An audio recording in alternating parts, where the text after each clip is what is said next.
Did you know Italians don't hear your surname the way you say it? You say Bianchi. In Italy, it's Bianchi. You say Medici. In Florence, it's Medici. Your great-grandfather would wince, but it isn't only the sound. Behind these names are things some families chose never to talk about. Children sold into sulfur mines, babies left in a turning wheel built into a church wall, and a mercenary who took an entire dukedom simply because he was the strongest man around. Today we break down 10 Italian surnames, what each one means, how it actually sounds, and which house it ties you to. If one of these 10 is yours, drop it below. And subscribe to Kin and Kingdom so you don't lose us. I take apart one bloodline every video. Let's not wait around. Here we go. First, understand one thing about Italian surnames. Italy is a young country. It was only stitched together in 1861. Before that, it was a patchwork: duchies, republics, papal lands, Spanish viceroys. Your surname didn't say, "I am Italian." It told everyone which city you came from, whose man you were, and what your father did. So an Italian surname is more of an address than a name. Sometimes it's a trade, sometimes a mark, the red one, the curly one, the pale one. Sometimes a joke at your expense, and sometimes a brand stamped by the state so everyone would know this child had been thrown away. Only at the very top of the list does a surname become the thing everyone dreams of, the name of a house that ruled. So we go from the bottom up. 10. Rossi. We start with the single most common surname in Italy, and straight away, how you're actually supposed to say it. Americans stretch it out, Rossi, like the word boss. Italians cut it short, Rossi, with a double S you can actually hear. How does your family say it? Comment below. Rossi means the red one. From Rosso, red. And it's not about politics or a coat of arms, it's about hair. In a country where nearly everyone is dark-haired, a redhead was a lighthouse in the middle of the ocean. So that's what they called him. Hey, Red. The nickname stuck to him, then to his son, and then it froze into a document and became a surname for the next 600 years. In the north, that man became Rossi. In the south, Russo. The same word, just a different dialect. If you're a Rossi, somewhere in your line there was a man they remembered not for what he did, but for the color of his hair.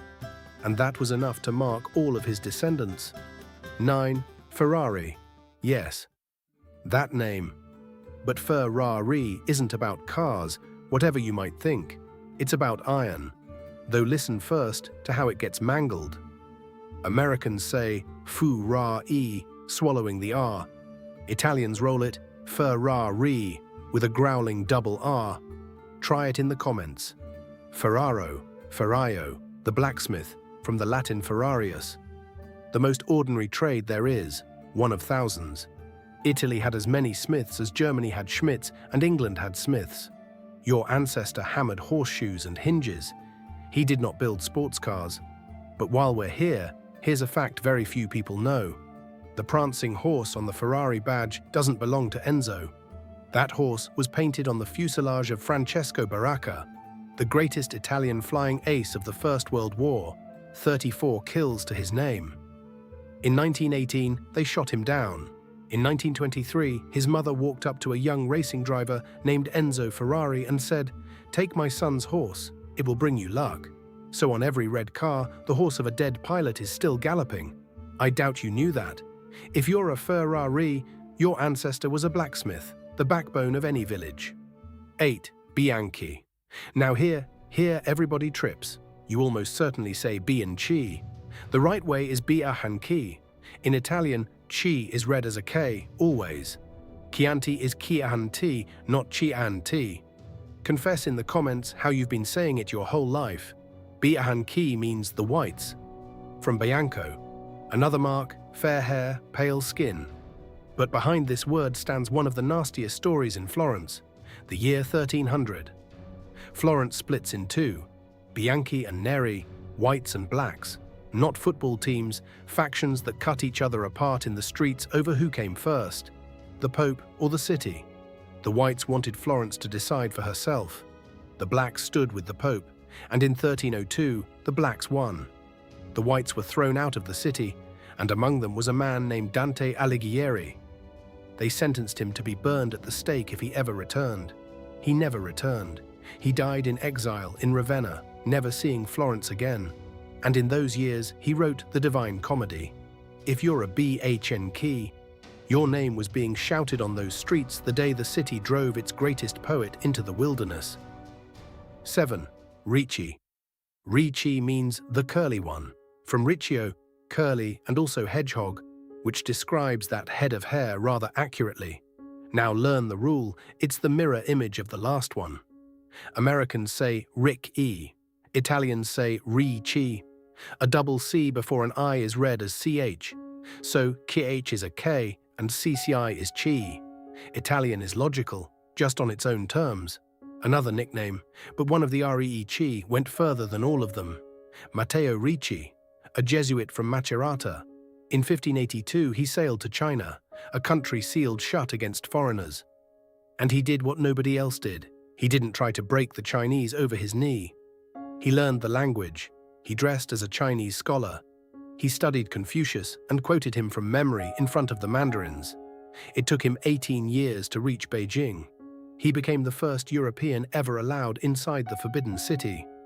He died in China in 1610, and the emperor granted him land for a grave, an unheard-of honor for a foreigner. He is lying in Beijing to this day. If you're a Rei, your ancestor was remembered for his curls, and one of them traveled to the edge of the world and stayed there forever. 6. Greco. Greco means the Greek, plain and literal, and the trap here is just as plain. Americans say Greco with a soft E, Italians say Greco, hard. How about you? But what comes next, almost nobody knows. The south of Italy was Greek. Yes, genuinely. Calabria, Apulia, Sicily, this is Magna Graecia, Great Greece.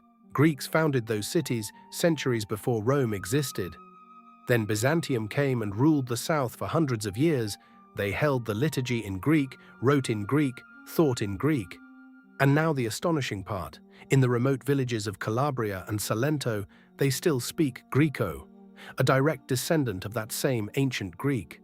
A few thousand old people are left. A language that outlived Rome, Byzantium, the Normans and Mussolini is quietly running out of time in the mountains. If you're a Greco, your ancestor was the man the neighbors considered a foreigner, even though he was there before all of them. 5. Caruso. Caruso in Sicilian simply means boy. Sounds harmless enough. It isn't. Before I tell you this one, say it properly. Not Caruso, the American way, but Caruso. An S between two vowels turns into a Z. Write how your family says it. And this is the heaviest story on the list. Small children worked in the sulfur mines of Sicily. They were called Carusi, the boys. A family would sell a child to a pickman for money up front. It was called soccorso morto, the dead loan. Dead because it could never be repaid. The debt grew faster than the child could work it off. A boy was sold at 7 or 8 years old, and so he stayed in that mine for the rest of his life. They hauled baskets of sulfur up from the pit, in heat past 50 degrees, naked because clothing burned away and got in the way. Many grew up bent. Their spines and knees broke under a weight they had carried since childhood. In 1910, Booker T. Washington came to Sicily, an American, born a slave. He went down into those mines, and he wrote that he had never seen anything worse, that the slavery he himself had come out of had been more merciful than this. If you're a Caruso, behind your name stands the word boy, and now you know why it lands so heavily. 4. Colombo. This name is known to the entire world, and the entire world says it wrong. Americans say Colombo, Italians say Colombo, a clean O. How about you? Colombo means the dove, and yes, that one. Cristoforo Colombo, born in Genoa around 1451, the son of an ordinary weaver. The world knows him as Columbus. The Spanish turned him into Colon, the English into Columbus, and almost nobody calls him what his own mother called him. But there's a second half to this surname that nobody talks about. In Milan, the orphanages needed some way to name abandoned children, and the Milanese foundling home handed out the surname Colombo, the dove, bird of the Holy Spirit, bird of the Church. Thousands of Milanese carry this name not because their ancestor was a navigator, but because he was left on a doorstep beside a church. If you're a Colombo, you're either from the sailors of Genoa or from those abandoned children nobody wanted, and very often there is no longer any way to tell which. 3. Esposito. And here we reach the surname that hurts. You're about to find out why. This one gets mangled too, most often by the people who carry it. Not Esposito, but Esposito. The stress comes earlier, and again that S becomes a Z. Say it in the comments, the way your family does. Esposito comes from esposto, exposed, placed outside. Built into the wall of a convent or a hospital, there was a wooden barrel, the ruota, the wheel. You laid your baby into it from the street, you turned it, you rang the bell, and you walked away. The barrel rotated, the child ended up inside, and you were never seen. In Naples, that wheel stood at the Church of the Annunziata. It turned for centuries. The children inside had to be written down somehow, and they were given a surname that explained everything. Esposito, the exposed one, or plainly, the abandoned one. Florence gave its own the name Innocenti after the Hospital of the Innocents. Rome gave Proietti, thrown out. There were Trovato, found, and Diotalevi, may God raise you. These were not surnames, they were brands. Any clerk, any neighbor, any future father-in-law understood at a single glance at your papers that you were nobodies, that you had no family, no kin at all. The wheels were only shut in the late 19th century, but the name stayed. Today, Esposito is the most common surname in Naples and one of the most common in all of Italy. Millions of people carry the word abandoned as their family name. And here's what matters, not one of those children was guilty of anything. And their descendants built half of Naples anyway. If you're an Esposito, at the start of your line there stands an infant who had no one. And everything you have now began with him. 2. Sforza. Sforza means force, from sforzare, to strain, to take by force. And one letter changes everything here. Americans say Sforza. Italians say Sforza. A Z in Italian sounds like TS, give it a go. And it isn't a metaphor, it's a real nickname, and it wasn't handed out for nothing. Muzio Attendolo was a peasant boy from Cotignola. The story goes that he decided whether to become a mercenary by throwing an axe at a tree. If it sticks, I go. It stuck. He left and became a condottiero, the captain of a mercenary company. For his strength, they called him Sforza. And so a nickname became a family name. His son Francesco went further. He fought for Milan, married the Duke's daughter, Bianca Maria Visconti.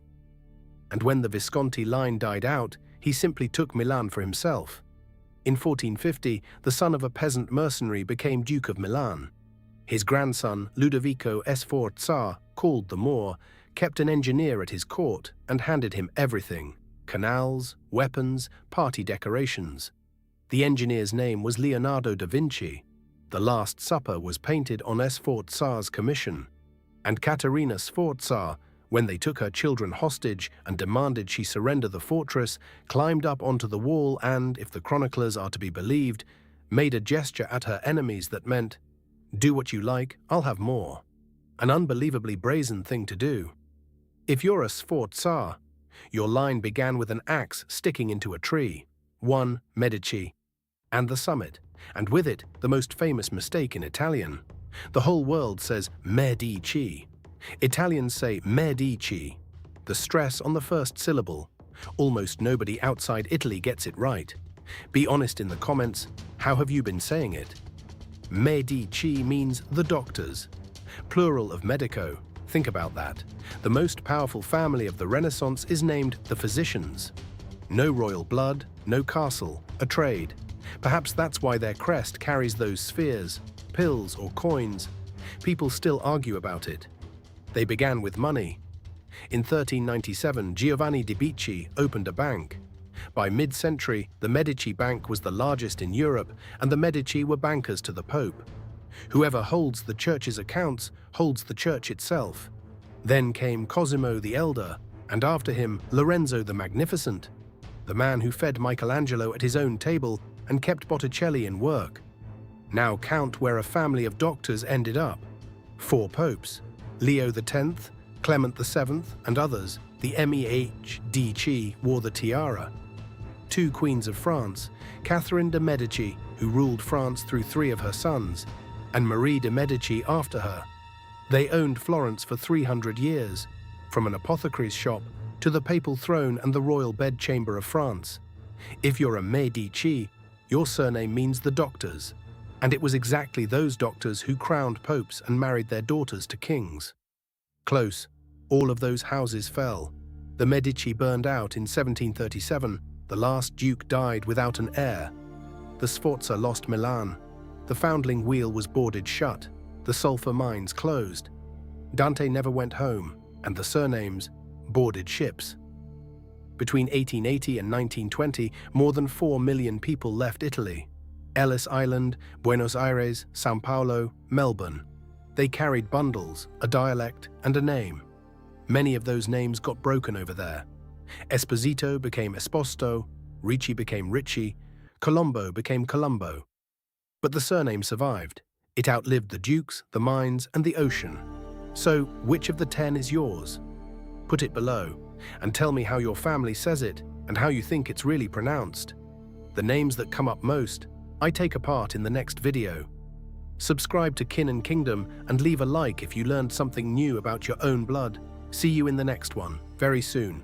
And yes, if your name wasn't here, put it below.